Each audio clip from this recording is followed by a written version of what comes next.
Welcome to Fabulosity For You, and my name is Angie. If this is your first time visiting my channel, please click the subscribe button, then click the notification bell so when I upload videos, you'll be the first to know. Like this video and make a comment. This channel is about fashion, relationship advice, and lifestyle. And this is not your first time visiting my channel. Well, welcome back, my queens, and welcome to the queens, and welcome to the kings out there. And welcome to all of my new subs. I am here because guess what? It's Ratchet Wednesday. It's Ratchet Wednesday. And I'm here to do a review.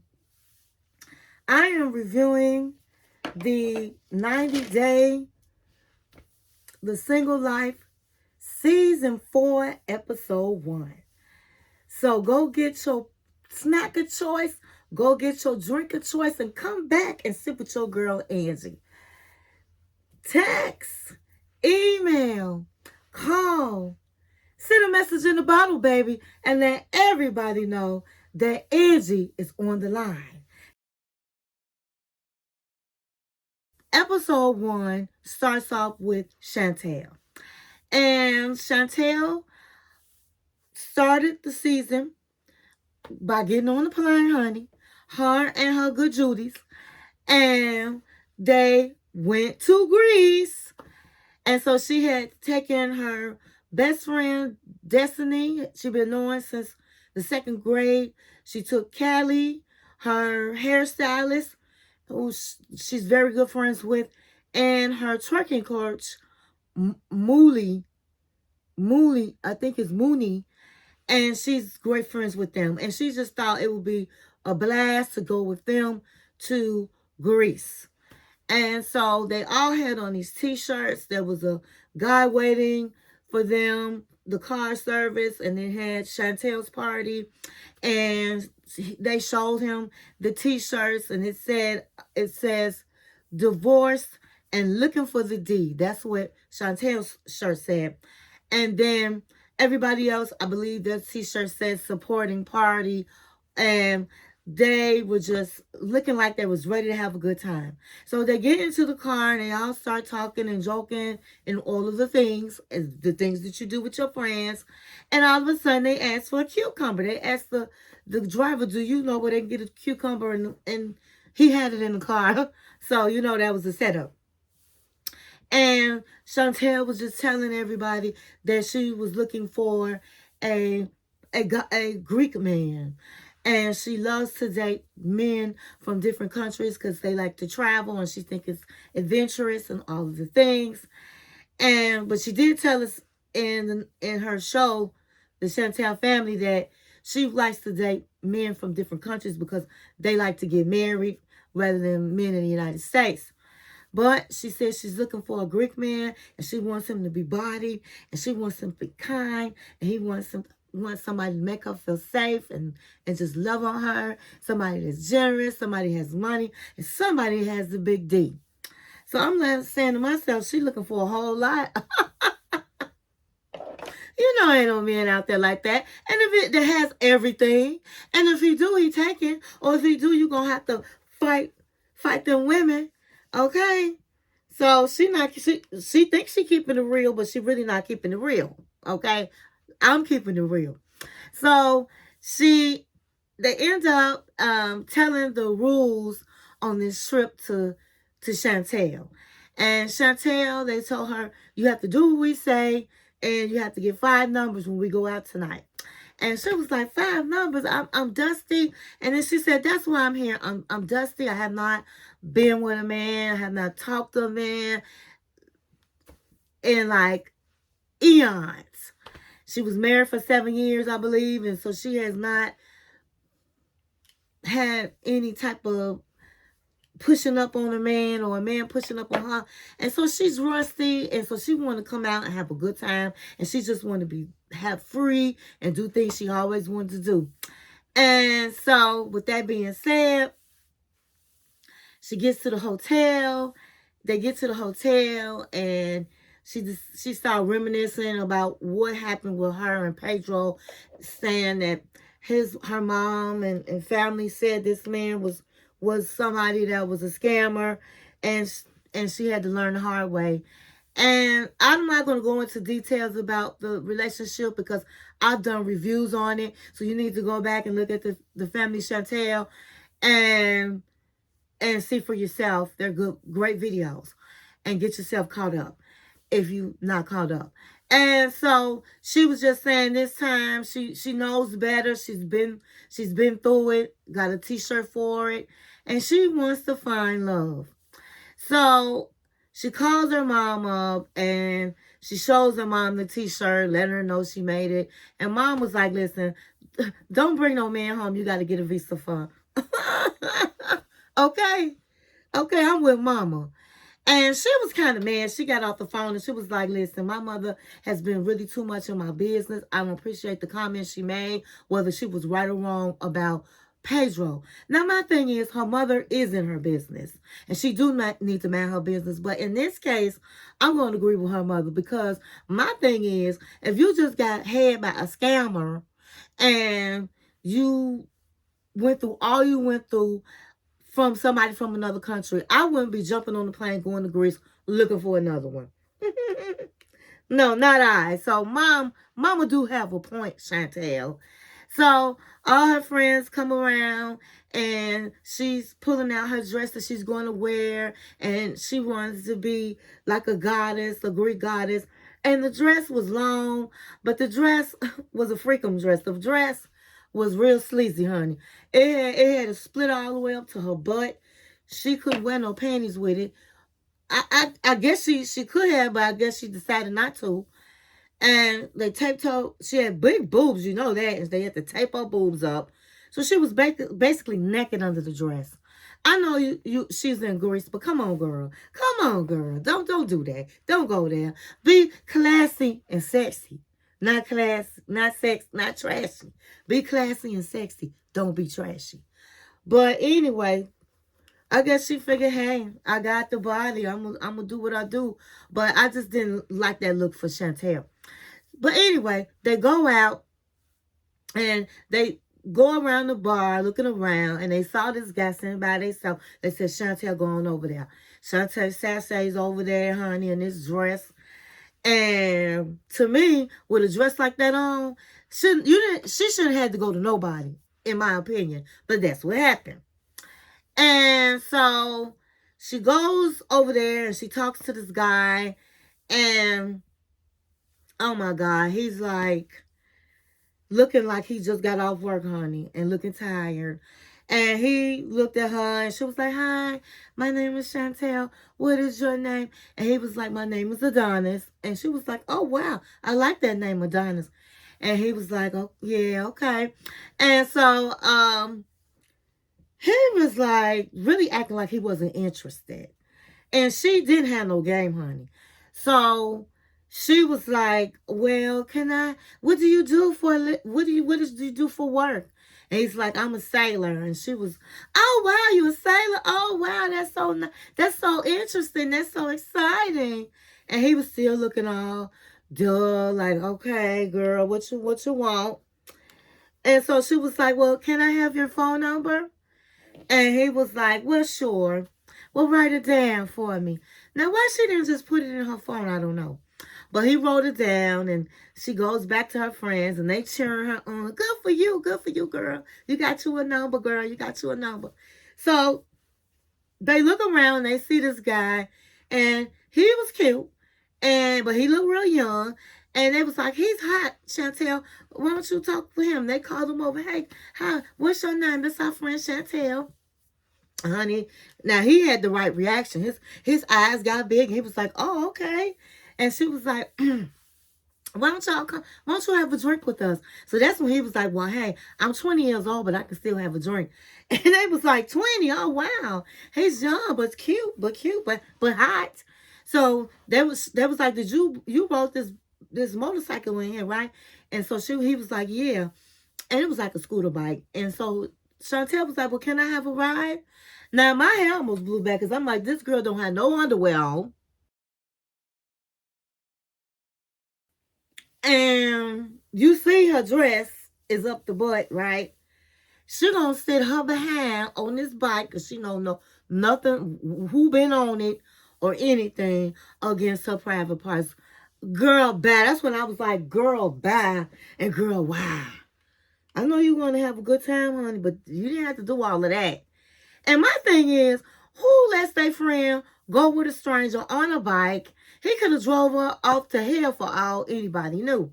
But, you know, hey, there's cameras everywhere, so I guess she was okay. But in real life, I wouldn't get on nobody's bike going nowhere, and my friends are not going with me.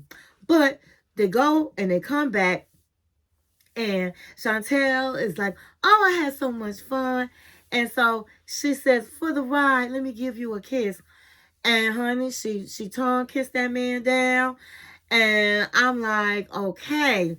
And she was like, oh, I'm feeling so tingly all over. And he drives off and she was like, oh, I had a great time. Oh my God, I had so much fun. And then all of a sudden she was, oh my God. Oh my God. It just reminds me of of Pedro.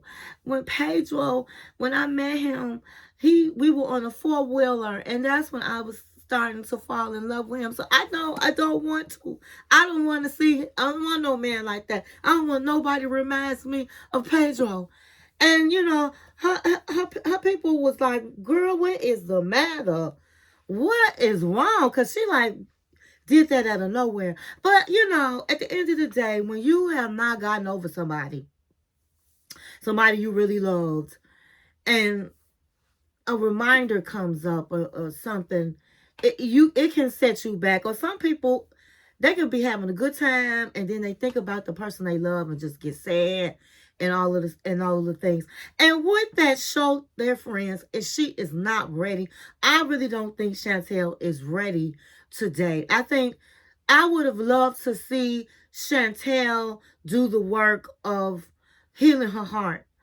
I would like to see her move out her mother's house, or maybe get a roommate or something, and just have fun and heal her heart, and not think about a man and dating until she was really ready.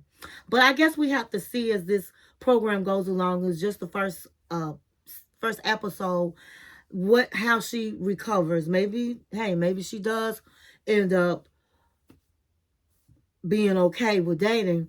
But for that to happen, I really don't think she's okay. But it's normal when you just divorced somebody. It's been 6 months, but she was separated 9 months. But her heart she was still hoping that maybe they could work it out. And so when you have been through what Chantel has been through, it's understanding that she still has that love in her heart. And so she needs to really do the healing and work on herself before she goes out and start dating. Next, we're going to go right into Natalie. Now, Natalie, she's 38 years old and she lives in Pittsburgh, is what they're saying. And it starts off with Natalie, and Natalie talks about how she was married. She's married to Michael. He brought her back from her country to the United States. And when he brought her back to the United States, she was not happy at all. She didn't like his mother. I really don't think she loved the man in the first place. He lived a real simple life. He was a country man, and he lived in the country. And I think she really wanted a career, and that's being an actress, what she's doing now. And well, you know, she's on the show. And she wanted to be an actress. She thought she was the hot stuff. And Natalie is a beautiful woman. But when you go in the acting world, it's a lot of beautiful women, you know. And she desperately wants a child and a man of her own in all of the things. So she ended up leaving Michael. I think Michael was too boring for her. And she moved to Florida. And she moved because she said she was waiting for a change that never happened. And she met this guy named Josh. Now, Josh was exciting. He had the fast cars. He was handsome. He lived in Hollywood. He has a modeling agency. But he's no good. Okay? Some women, they get themselves caught up because it's okay to have a man that can be boring. It's okay to have a man that just loves you. And I think he would have done whatever he could for her. But it seemed like she liked the drama and the excitement of the Josh, But Josh was like a man that really never gave her a lot of time. He said he didn't have it. And I think Josh was really a playboy. He wouldn't let her meet the children, but he met his ex-wife who was beautiful. He said he's very much still a part of her life. And the ex-wife looked at her and said, you're not his type. I'm surprised he's dating somebody as old as you. So, Jeff is a playboy. Josh is a playboy. And so I can't wait to see how this plays out with Josh and Natalie. So Natalie goes to the airport and she's driving and she's saying, oh, this person I'm picking up is somebody I really haven't seen in a long time, who I'm just looking forward to coming over here. And somebody I just glad that they're here. They're going to be here. And I have to drive 2 hours to pick them up. And so first I was thinking, I don't know. I knew it wasn't Michael, because Michael was like, this woman done embarrassed me enough, and his mama is not going to let him go back to her. But it turned out to be her mother. So her mother gets off the plane, and she's happy to see her mother. She gets to her place, and she tells her mother that they're moving. They're moving to Los Angeles, and Josh is going to give her a job, and Josh is going to find her someplace to live, and Josh is just going to do everything. Josh. And that got on her mama's nerves, okay? Her mama had some sense, because her mother was like, do you really think that he's going to do all of those things? Do you think it's really a smart move for us to move? Her mama looking at her like she was a doggone fool. And she was like, oh no, Josh. Josh is going to take care of everything. So she sells her car. She moves to Los Angeles. They get to the airport, and guess what? Josh is nowhere to be found. She calls Josh, and he's like, not going to be able to make it to the airport. And what I didn't like about Josh, he didn't even say, well, hey, I got a friend that's going to pick you up and take you guys here, there, wherever he has planned for them to stay. None of that. So she's furious. And she has all of these luggage, and she has to pick them up and try to take them. And her mama was like, oh, no. This man work. Where's Josh? And she was like, well, you know what? Josh is not coming. He'll see us later on. He'll see us tomorrow. In the meantime, we have to figure it out. And so her mama was looking like, I done raised the fool. And so she was like, the mama was like, I swear to God, I hope Josh come through. So they get to this old raggedy hotel, and she asked her mama, hey, look. And her mama was looking around like, I guess it's okay, but who paid for this? Did you pay for this, or did Josh pay for this? And she was like, I paid for it, and Josh is going to help us tomorrow. I'm tired of talking about Josh. And mama was like, see, I would have been cool if we was going to see Michael, and Michael was picking us up from the airport. He would pick us up and make sure we got somewhere to go and take care of us. So mama was like, I don't know about this Josh. So the next day, Josh come around, and they spend time together, and they sitting up having a good time, and he said it's good reconnecting and all of the things. And so she said, well, I have to, in order to get time with you, I have to pencil it in, right? And he was like, right. And so she pulled out this scheduling book and said, okay, so pick a day when you're going to take me to find an apartment. He said, this day. And when you going to help me find a job, this day. And what other days you got for me? And he was like, none, because after tomorrow, I have to go back out of town. And she was like, are you kidding me? You promised me that you were going to help me. I done bought my mama way out here. I done sold my car, left my apartment, and you have nothing for me. And she was like, that's unacceptable. And he said, well, we can, in my room, my hotel room is a mess. And he was like, we can find you something like a monthly basis. And she said, so you really think I can afford that? Do you really think I can afford that? So I know you must be paying for it. I know you paying for it. And so he was looking all crazy. And then he was like, well, yeah, I'll pay for it. And so she was like, I can't believe you couldn't even give me a week. You only giving me 2 days. So he said, are you ready to go? And she said, I'm ready to go. So he walked her to her hotel room. And she was like, no, you can't come in here. So he goes down to the parking lot. And the producers stop him. And the producers are like, hey, Josh, can I ask, what's going on? And he was like, listen, I have a job that 87% of the time I have to, without a doubt, I have to travel. And she knows this. And for her to act like this is making me scared because I don't know where we going to go from here if this is how she going to act. So she come walking out. I thought you was gone.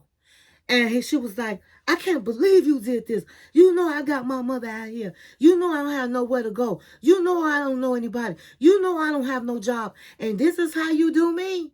So she just walked away like she just was going off. She was going off. And he was like looking like this is not a way to rekindle things and stuff. So he was looking real tripped out. And then she came back. And then he was like, listen, I'm going to take you to I'm going to take you to get an apartment tomorrow. I told you I was going to take you to get the apartment tomorrow. And then I'm going to take you to find a job. And so she was like, so I'm going to do all this in one day?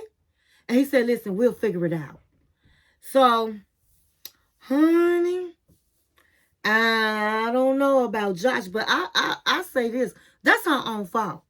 Because you don't put all your eggs in a basket with a man that never showed or proved to you that he really want. He didn't even call her his girlfriend or his lady. Josh is nobody I think that she can really count on like that. I don't think he want to be in a relationship with her like that. And so I definitely would have not came out there until I had a job, till I went down there and maybe went for a week or so and found a job and found an apartment. But I wouldn't have put all of that into the hands of somebody that never had the time for her. So that's her own fault. And she using Josh. Because Josh, she lay all that stuff out on Josh. She ain't got no kids with that man. That's not even her man. So I don't feel sorry for her, but we have to wait till next week to see what happens.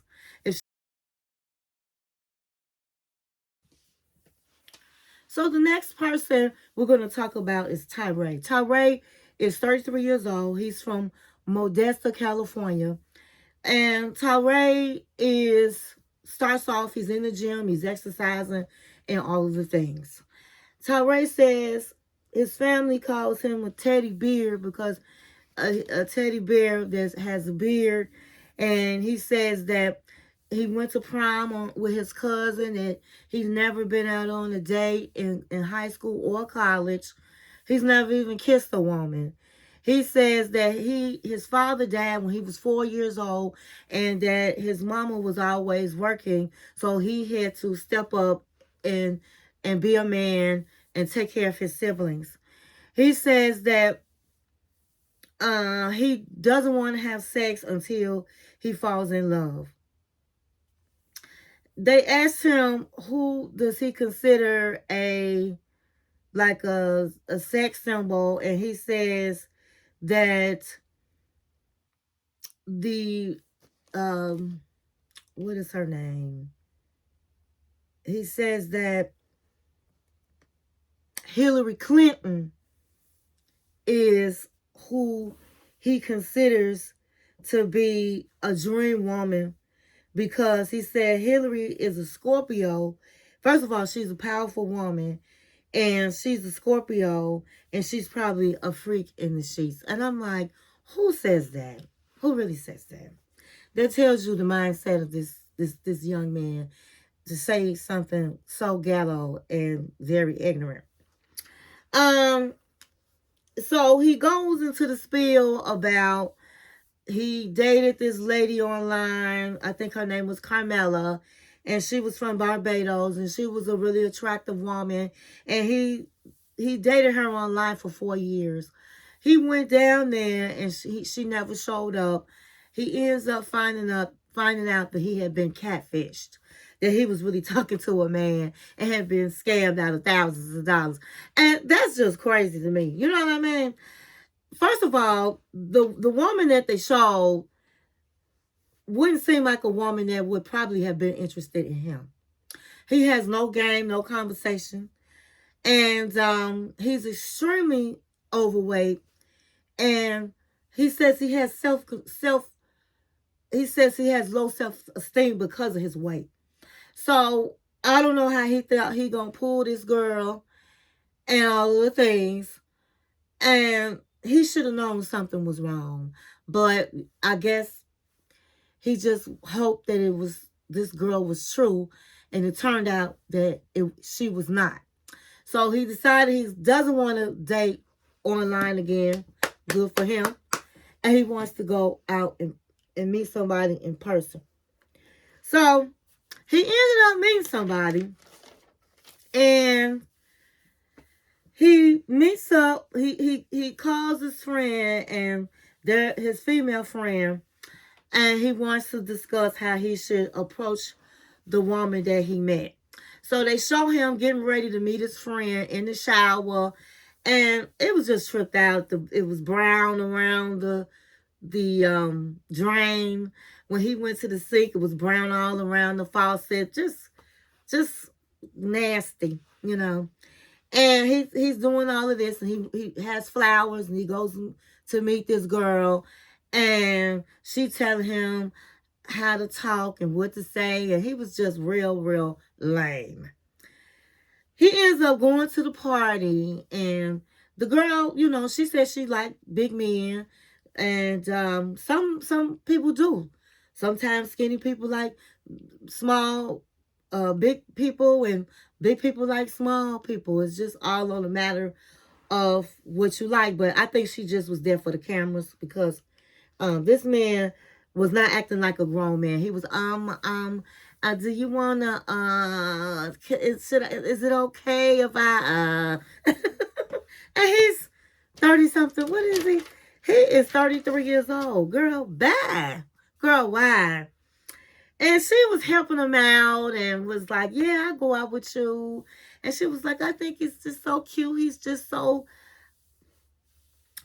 the type that's just so shy. And it really wasn't cute. It wasn't cute when you saying you never kissed a woman and you never been out on a date and you 33 years old. So in my opinion, I think that he needs to work on himself before he starts trying to date somebody. He needs to get his confidence back. He said that being big made him lose his confidence. And so he needs to, number one, lose weight.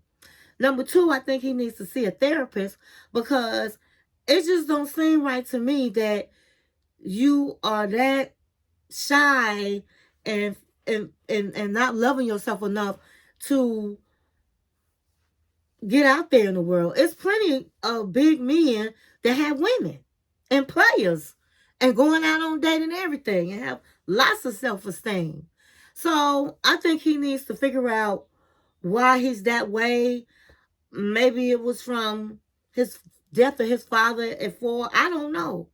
But I don't think that it's normal, really, for somebody his age not to be able to even have a kiss, or just don't know how to talk to a woman in general. Now, I knew he grew up without his father, but it has to be father figures in his life, uncles he could reach out to, grandparents, somebody. But I don't know, but that's just my opinion, because you have to love yourself before you can love somebody else.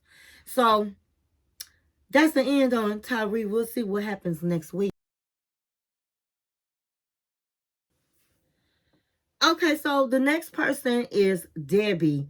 Debbie is 67 years old from Sugar Hill, Georgia.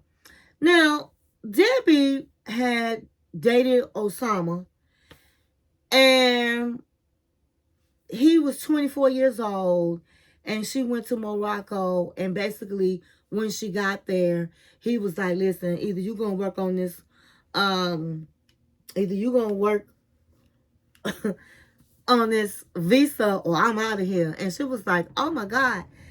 And so they ended up breaking up, and she tells us how Osama has been calling her day and night and day, and she has not answered the phone because he's just trying to suck her back up and take money from her again and use her, and she don't want that to happen. My thing is, girl, block him.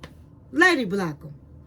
Why are you even letting him call you on your phone? Block the man, okay? So it opens up where she's on this type of farm, and they had these little animals. I want to say they was llamas or something like that. They look like goats. I don't know. I know they wasn't sheeps. I meant sheeps. But llamas or llamas or something like that.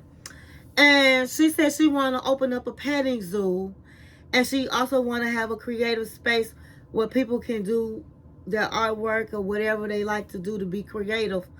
And she was talking to these people, and she was like, I'm 67 years old. Do you think it's too late for me to do that? And they looking at her like she's a fool, and they smiling. And I'm like, girl, why? Girl, bye. You sound crazy. And she was just talking just as crazy. And then she went in saying that it really hurt her that Osama did her like that. So she had painted this picture to put how she felt on the picture. It was a cute picture, and that was to release all her feelings so she could move on. So meanwhile, she goes out with her friends, and they went to some type of bar where they was dancing Latin, and she met this guy there. I don't know if this was like a dating setup type of thing, or people were there to dance and meet people, but this man was not interested in her. And he was looking at a young woman. So she felt a certain way, and she ended up leaving. She wanted to go. She was upset. She said he reminded her of Osama and really her husband, because her husband was a cheater. And so they showed these old pictures of her when she was young. And she was actually a beautiful woman.